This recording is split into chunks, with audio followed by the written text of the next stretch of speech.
What it is, you guys, I am back again with another video. And I know it's been a little minute, forgive me, but you know, back from the hiatus, been going through stuff. Now, either way, throughout this, it ain't like I was just sitting there, just kind of, bullshitting around. I was going through, and been going through and constantly reading and rereading God of High School. And it's easily pretty much my favorite, if not maybe about second. Kind of tied it there with my other favorites like Bleach, Attack on Titan. Like, it's up there, if not better. It might be my number one right now.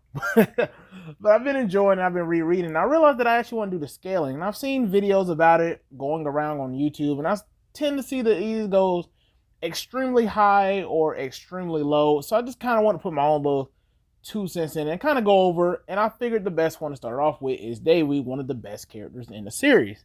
Now, I do understand that, like I said, most of the stuff that I'm going to go over is only in the webtoons at the moment. So, of course, I do have to put the spoiler warning up. Just remember, you have been warned. I will try my best, though, not to really go into too much details to spoil everything, so that way you still get the story. But, saying to actually go over the feats and stuff that's so far in the future, I do have to explain this. Now, let us get into it. So, Daewi, for the most part, he starts off in the series as a pretty weak and kind of almost like a secondary character or side character. Like, he's not really that powerful. He kind of comes in and he's introduced out of the trio that we get introduced, Mori-Jin, Daewi, of course, and Mirai.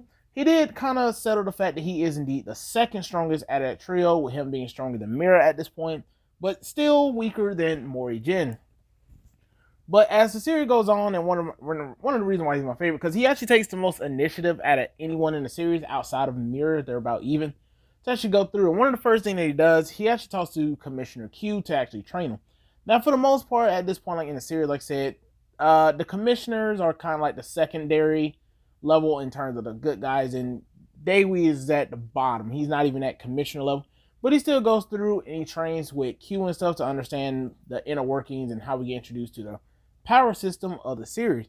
And that's how Daewi comes to go through his training and actually acquires the power of borrowed power, which is, like I said, the power system of the verse, or one of the powers that you can achieve throughout the verse. And Daewi's borrowed power is a spirit known as Hayate.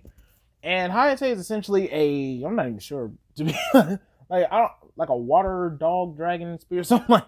Bottom line is, Daewi has his borrowed power, and essentially what it allows him to do, it does provide healing and protective in the form of using the attribute of water. And he usually, like I said, uses it for mainly defensive purposes until later in the series, but for right now, he only uses it for defensive purposes. Now, at this point, even after he obtains the borrowed power and stuff, he's still nowhere near characters like the Six, with even some of the members such as Mujin Park already showing that he can easily destroy entire islands at will whenever he wants to, and he's not even the strongest member of the Six. And the Six are pretty much even at a higher level than the commissioners, and Daewi's literally still at the bottom at this point in the series. Though, like I said, it doesn't stay that way for long, but it's just kind of a good gauge to say where he's at up until the sudden shift within the series. But for the most part, consider this point, beginning of the series, Daewi is still below island and city level beings. Then it does kind of get a little bit better / worse for him, because after the second arc, which I'm ready for to be animated, he ends up meeting the Jade Emperor, and in their little confrontation, he tries to stick up because of the promise he made to Mori-Jin, and in the end, the Jade Emperor essentially makes an example out of him and actually damages his right eye, which does indeed cause Daewi to become a lot weaker, to the point he can't even activate his borrowed power anymore, and his martial arts skills and stuff are drastically waning because he's missing that entire blind spot and isn't used to battling that way. But even still, even though he's not as powerful as Commissioner really seems that way, he still does at close to the end of the series, or not close to the end of the series, sorry, but in this battle, he actually does end up battling 5 priests. Now, at this point, the priests are essentially the equivalent of commissioners, if not a little bit stronger in certain areas. Daewi takes on all 5 of them without having the use of his right eye or his borrowed power. And he actually does surprisingly well. He ends up battling all 5 of them, heavily damages 3 of them, and even manages to kill 2 of them, and before he takes a huge beating and finally gets back up. But like I said, that's just yet again just kind of where he stands at for right now. But after that whole situation goes, not gonna go into too much detail, but essentially things kind of take a sudden turn and the gods descend upon Earth. And essentially Daewi returns back to action and he is given half of the Jade Emperor's power. Now, I'm not gonna go too much into Jade Emperor. I will be making his own video, but for now I'm just gonna kind of give you little certain feats and stuff that he's done in the time being. But essentially, he gains what is known as the wisdom of the sage, which is basically the ability of the sage to gain over the natural forces such as inertia, attraction, repulsion, strong force, and weak force. And essentially, when he first arrives on the scene, the first god that he actually faces off against is Zeus. And when he first appears as Zeus, Zeus is essentially trying to kill one of the bishops. And Daewi casually stops his fist and then increases the gravity to make him kneel before him, causing this crater in the ground just from the overall gravity. We even see that he was even able to go and push the gravity up to increase the gravity up to 1,000, which is really impressive. And even still, just being able to stop any attack from Zeus in the first place is extremely impressive, because Zeus is no pushover. At this point in the series, he's also been comparable to like the Jade Emperor in terms of it. But even before then, even before that time period, when he first arrives and they're trying to make Earth their new home, essentially, he casually takes a single step and it messes up from Korea. He takes a step in Korea and it messes up the entire Asian continent just from his single step. Not even trying. He just said, oh yeah, this is New Olympus, takes a step and messes up the entire Asian continent, which is extremely impressive considering most people love to talk about the Hulk feat where he took a single step and it was messing up the eastern shoreline of the United States. Yeah, Zeus performed basically the same things, taking a step, but messed up an entire continent rather than just the eastern shoreline. So just to kind of give you a range, I'm not trying to say that Zeus is as powerful as Hulk. I'm just bringing it up in the first place, just saying that it's just as impressive, if not actually more impressive. So that's really impressive for Zeus. And as I said before, he's already being compared to people like the Jade Emperor. Now, the Jade Emperor, we don't really ever know what his full power was because it's never actually established. But the Jade Emperor in his out of prime state, or what you see on screen now, is essentially when he's an old man. And even as he in this old man out of prime state, he's still casually showing that he was able to toss numerous planets at Morrigan with casual ease. And he was even able to actually damage Morrigan, even though he's been training and actually gotten much more powerful than it was. He was still able to go toe-to-toe and actually damage him, which is extremely impressive and extremely telling, considering the fact that him in his old form and whatnot, or sorry, not him, but Morrigan actually, believe it or not, while he was in his base form and already heavily fatigued and damaged, and not even using his god powers, essentially already took a planet-destroying, or really a planet destroying in his face at point blank, and didn't die, and was actually perfectly fine from it.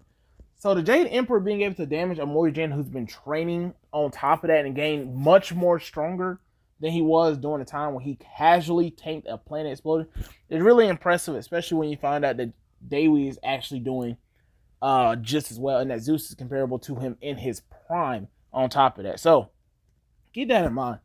On top of that, even though the gravity didn't really stop Zeus much, when Zeus did finally attempt to actually kill Daewi, Daewi actually used the strong force and casually obliterated Zeus in one shot. It wasn't even a difficult thing for him to do. It actually seemed quite casual, which is really impressive because even Zeus even considered that technique, or the strong force he was using, he considered that to be the sun, and it completely obliterated his top half right down to the skeleton. And Daewi actually performed that at a very casual feat, which is extremely good in terms of his scaling. On top of that, even while battling against him and numerous other gods at this point, I think 3 ramps had already, or 2 or 3 heavenly ramps had already done, after obtaining the Jade, the robe of the Sage, which is essentially like Morrigan's armor suit, which allows him to be protected against physical damage. It kind of acts as resistant. He was already capable of one-shotting 4 gods at once with just a simple punch. Not even anything extra, but just a simple punch. He was already able to stop that. As well as the Sage of Robe was actually able to stop numerous guys actually attacking him all at once. So much, he actually shown that he was so powerful that even all of the gods there actually believed that he was stronger than him in his prime, even stronger than the Jade Emperor in his prime, which I already stated. Jade Emperor in his old form is already multi-planetary to arguably even Dwarf Star level, with his clone self being easily anywhere between mid to large star level, which is extremely impressive. I'll go over that when I actually make a Jade Emperor video. But they actually believe that this Daewi at this point is actually stronger than him, considering at this point he actually has direct contract and martial arts as well as half of the Jade Emperor's power. And that was just Daewi during the Ragnarok arc of the series. Well, actually, there's another arc that comes right after that, and essentially, Daewi at this point has been training even more for many, many years, and has gotten much stronger. And during one of his battles, he actually manages to attain the other half of the Jade Emperor's power, meaning he now has the mind and body of the Jade Emperor, and he actually managed to attain one of the most powerful weapons in the series, the sword of, I can never say his name right, but Tathagata, I'm just going to say it like that, Tathagata, something like that, which essentially makes his power much, much greater, and definitely at that point, it is no doubt that he actually surpassed Jade Emperor, even in his prime, which is extremely impressive. Especially, you'll find out more about that, because like I said, that easily puts him around large star to even solar system, depending on how you scale it. Now, another thing that I kind of have to debunk a little bit is the whole Daewi being, or characters in God of High School being universal. Especially Daewi. They usually say that Daewi's universal because he says this one statement, I'll shut down the universe for a second. He didn't do anything that even influenced the universe at all. Only thing he did was basically pull a Madara and summon basically 2 gigantic meteors. So, for anyone, if you see anyone that uses that pick and says, oh, Daewi says this was universal, that is blatantly wrong, and I just have to get that out of the way. Now, like I said, that was just that last thing was just a little quick kind of debunk. I will be making more videos talking about certain debunks and or misconceptions about the series. So I will be doing that, so be on the lookout for that, as well as other scaling of all of the other God of High School characters. But in the meantime, I just really want to do Daewi, and I really want to show everyone that he is extremely powerful, and Daewi with the full power, meaning both mind, body, and the weapon, easily puts him around that solar system level, which actually is pretty common. Nowadays in Shonen, you have like Hokage Naruto and Bleach Ichigo and all that stuff. Like Thousand Year Blood with Ichigo and all that stuff. Like all these characters are already reaching this. But it's just another win for anime, just showing that these characters are actually more powerful and not just simple, oh, he can destroy a planet. He can actually go further beyond that. And I just really want to do a little quick scale on them, just to kind of talk about them. I will be doing more characters such as Morihei, Taijin, and all those other characters. So we're going to look out for that. And until next time, you guys, I will see you. Peace.